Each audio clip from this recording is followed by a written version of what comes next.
Hoy vamos a viajar en el tiempo a uno de los episodios más devastadores y a la vez más desconocidos de la historia reciente, la pandemia de 1918. Un suceso que en apenas un par de años mató a más gente que la Primera Guerra Mundial y cambió el mundo para siempre. Y para empezar, vamos a resolver uno de sus mayores misterios, que curiosamente tiene que ver con su nombre. Seguro que a todo el mundo le suena el nombre de gripe española. Pues bien, resulta que ese nombre no solo es incorrecto, sino que es totalmente injusto. Es que el punto clave es ese. La enfermedad no empezó en España, ni de lejos. El nombre nos despista por completo sobre su verdadero origen. Entonces, ¿de dónde sale ese apodo? Pues la clave está en la Primera Guerra Mundial. Las naciones que estaban combatiendo, como Alemania, Francia o Reino Unido, censuraban cualquier noticia sobre la enfermedad. No querían que el enemigo pensara que estaban debilitados. Pero, ¿qué pasaba en España? Pues que era un país neutral. Como no estaba en la guerra, su prensa informaba con total libertad sobre los estragos del virus. Y claro, visto desde fuera, daba la falsa impresión de que el único lugar con un problema grave era España. De hecho, hoy sabemos que los primeros brotes documentados surgieron en campamentos militares de Estados Unidos. Desde allí, el virus cruzó el Atlántico como un polizón silencioso, viajando con los miles de soldados que iban a luchar en Europa. Y ese movimiento de tropas no solo llevó el virus a un nuevo continente, fue la chispa que encendió una tormenta global perfecta, una que propagó la enfermedad por todo el planeta a una velocidad de vértigo. Es que la guerra, sin quererlo, le preparó al virus el escenario ideal. Pensemos un momento. Millones de soldados viajando por todo el mundo en trenes y barcos abarrotados, viviendo hacinados en campamentos y trincheras con una higiene pésima. Era, el caldo de cultivo perfecto para que el virus se extendiera como la pólvora. Toda esa red de transporte mundial, que la guerra había acelerado al máximo, hizo que ninguna frontera estuviera a salvo. Los grandes puertos del mundo se convirtieron, sin que nadie se diera cuenta, en las puertas de entrada para este enemigo invisible que acabó colándose en todos los continentes. Muy bien, se extendió muy rápido, pero ¿qué tenía este virus para ser tan letal? ¿Por qué era tan diferente a una gripe normal? La respuesta, como casi siempre, está en su biología. Los científicos han descubierto que se trataba de una cepa del virus de la gripe A, del tipo H1N1, pero era una versión completamente nueva para el ser humano.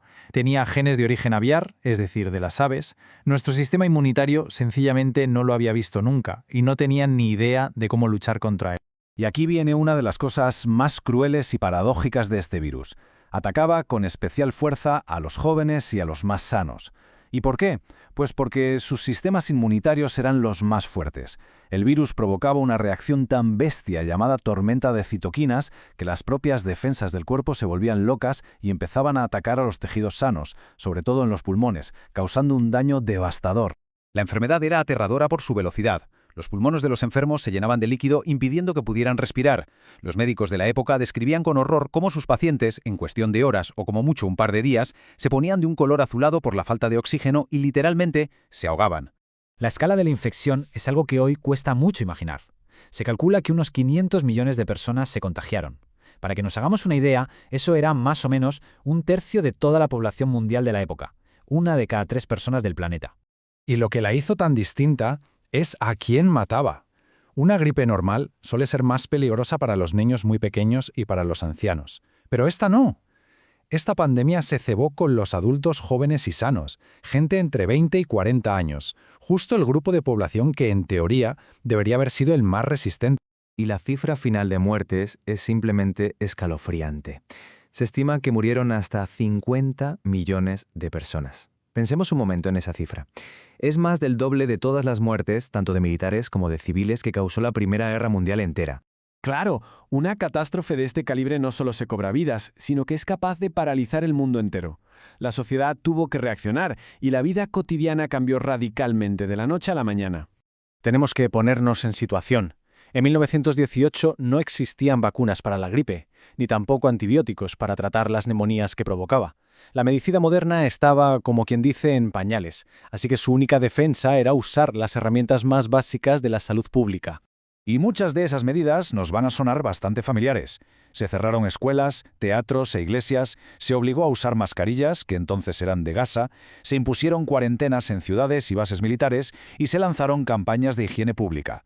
La estrategia era simple pero vital: limitar al máximo el contacto entre personas.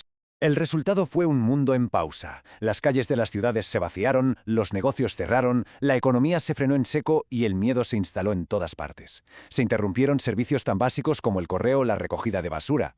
La situación llegó a ser tan dramática que no había suficientes ataúdes y se tuvieron que cavar fosas comunes. Pero incluso de las peores tragedias se pueden aprender cosas. Y la pandemia de 1918 nos dejó unas cuantas lecciones muy importantes.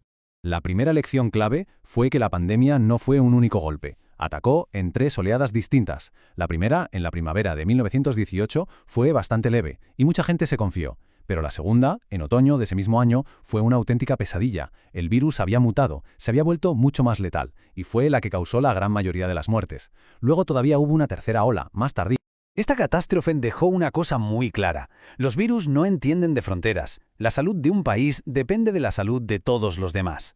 Se hizo evidente que era absolutamente necesario crear sistemas de cooperación internacional para vigilar y combatir las enfermedades a escala global. Y aunque parezca una contradicción, de esa tragedia surgieron avances cruciales. El desastre obligó a muchos países a crear por primera vez ministerios de sanidad, impulsó la investigación científica sobre los virus, lo que hoy conocemos como virología, y profesionalizó el campo de la enfermería. En el fondo, sentó las bases de los sistemas de salud pública que hoy nos protegen. La historia de 1918 es un eco del pasado que resuena con mucha fuerza en nuestros días. Es un recordatorio de nuestra fragilidad frente a ese mundo microscópico que no podemos ver, y nos obliga a preguntarnos no solo qué aprendimos de aquello, sino si de verdad estamos preparados para la próxima vez. Porque si algo nos enseña la historia es que, tarde o temprano, siempre hay una próxima vez.